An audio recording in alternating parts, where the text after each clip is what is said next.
This is a nighttime video journal. This is probably gonna be terrible quality, and I don't even know, but I actually got the idea that I think this might be pretty cool to capture. So I'm actually walking around the old apartment building where I grew up, and it's just so nostalgic being here. Honestly, it's just so fucking crazy. Like, this is where I grew up. This is where so much of my life happened. And I don't know. This made so much of all this environment played a role in who I've become.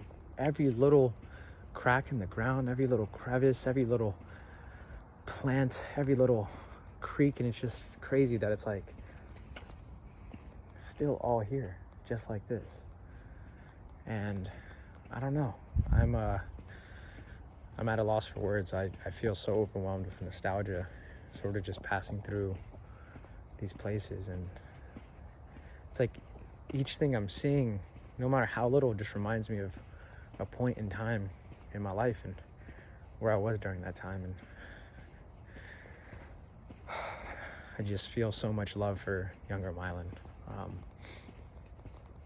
And it's just crazy because, like, for example, this area here, I used to just sit right here and look at the moon. I used to sit right here and I would come out here with my journal, and that's when the first time I ever started writing poetry. I would come there and I was riddled with all of these thoughts about, why do I exist? Why aren't I dead? Why does any of this matter? How am I just on this floating rock, moving through time and space and just existing? And I was so overwhelmed with all these philosophical questions, and I had no answers, and I was choking on them. I was choking on the questions. I was overwhelmed, and it was oozing out of me. So I didn't know what to do, and I didn't have anyone to talk to about it, except my brother at the time, but I couldn't always contact him. And so I just came outside and I wrote, and I would look up at the sky, and I just would feel so small, and I loved that feeling of feeling small. I loved the I don't know, it's like I had so many big problems at the time that it made all of those problems feel small as well, you know? It's like, to me, everything I was going through, everything that was so traumatic, sort of just felt like it didn't matter because I'm just this little person on a rock. And so it's just crazy to be walking around here. And my key actually still works, which is wild, and I don't really know why I still have the key. I just do. And so I guess I'm gonna go back in and walk around this place and probably creep people out who live here. But yeah, I mean, this is the apartment. And this is literally just where I grew up, man. This is it. I remember actually, I have a lot of traumatic memories from here. I remember actually in this area right here was when the Demon Boy incident happened, and I remember everyone pulling me right here so that I came out. My mom came out. I remember she came out here and started tearing my ass up. And this pool, I mean, I have so many memories in this pool. This apartment right here is where I used to live. That's where so much of traumatic things that happened to me. Or you used to live right in the apartment right over there. And I used to just play this pool. This is where I first learned ping pong. And I used to sit at these places. I remember sitting here when I didn't have Wi-Fi, and I would steal a neighbor's Wi-Fi because I didn't have it. This is where Sal lived. And it's so crazy. As I'm going through this place, I'm a ghost. I'm a relic from the past, moving through this space that currently exists, and all the memories that I have of this place. That's actually where I used to live, right up there. That was my room. All the memories I have of this place are,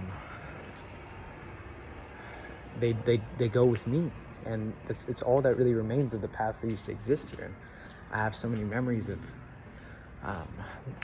Lua and Anna and Ori and Sal and his mom and Tracy and Ori's brother Scott. And I remember we were just there for each other growing up, and we were just really scared. And at this point in time, I would say part of being in this apartment was part of the most traumatic periods of my life. And I feel like it's just so crazy to see where I've come.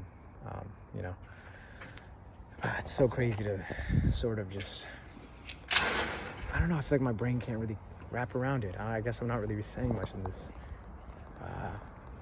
this video, but I guess that's what the journal's about. I don't always have to be saying woke shit, but I just, I can't believe that I used to be a little person just running around here, and I was really just trying to figure it out. It's like my mom was just out of her mind at the time, and I was being raised by Tom, and if you know who Tom is, you know things about him. And I would just roam these streets, and I would roam around this apartment, and this apartment became my playground for life. And so much of who I am is just built here. I used to literally, when I bought a bow and arrow, I used to come here and I used to line up cardboard on these trash cans and hit these trash cans with it. And I can't believe where I'm at now. I just cannot believe. And this area is so much safer than it used to be. I would not have felt comfortable just kind of standing around recording before, and it's just so much safer. And it's crazy that we're all just like ghosts, and time is just going forward. And there's so many places in my life where I'll go there and look, and it'll my representation of my life and how I've grown will be there. And I'll leave, and there's no memory of here. No one who's here knows that I was ever here. I'm now a ghost. My existence here is insignificant. That's almost like life. I will be that to Earth at some point in time. I will be just someone who sort of just kind of came around. And to me, this place was so impactful, and it played such a big role in my life. And it seemed like some part of me would stay a part of this place, but it hasn't. No one here knows who I am. I probably think I'm a weirdo walking around, to be honest.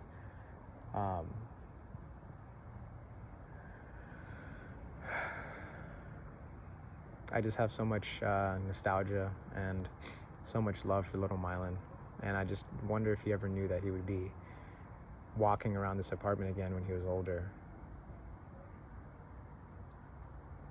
almost tearing up, remembering his friendship with, his, at the time when he lived here, best friend Ori, and remembering all the hardship that he went through here, the powerlessness that he felt, the fear, just so much fear that I felt being here, so much being scared and trauma and numbing and suppressing. And I remember pushing through community college 3 years just trying to get out of here, and I fucking did.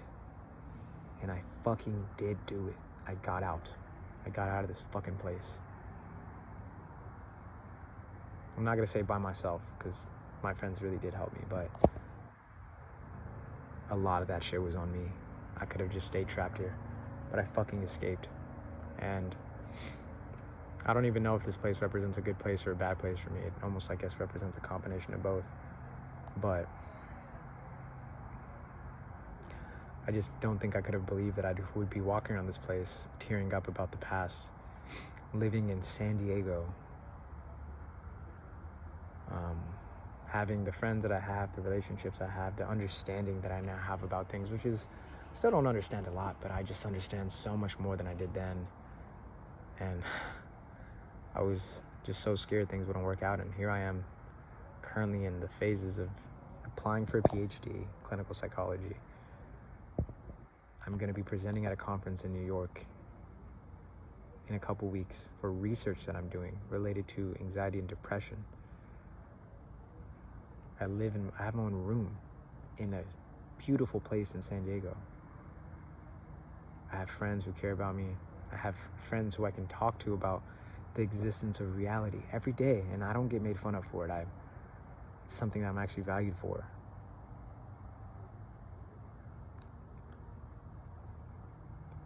I guess all this is just to say that young Mylan, you had some bumps, and some bruises and lots of scrapes along the way, but you did it, and everything worked out, you know? Everything really worked out. You're happy with where you got to. All that fear that you had that things wouldn't work out, that you would just sort of fall into this cycle of pointlessness and nothingness, about where was all this going, about where were you going to end up, who would you be, would you have friends, would you have people that cared about you, or would you be alone, like how you felt here every single day?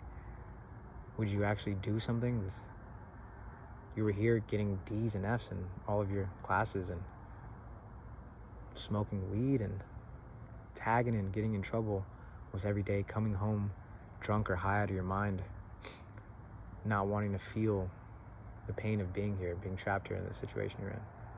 And you're now going for a PhD. You did that thing, dude. You did it. You took all that pain and you turned it into beauty. You created alchemy with your pain. And now you sit here observing the past while simultaneously representing the future. And everything's gonna work out. I wish I could send you this video so you could watch it and just maybe cry with relief. But I guess I can experience that now and just know that everything will work out now. And maybe I'll have in 10 years another video walking around my San Diego home, worried about everything. But everything works out. And you love who you are. Not completely, not totally, not egotistically or narcissistically, but you're loving the process of becoming better every day. So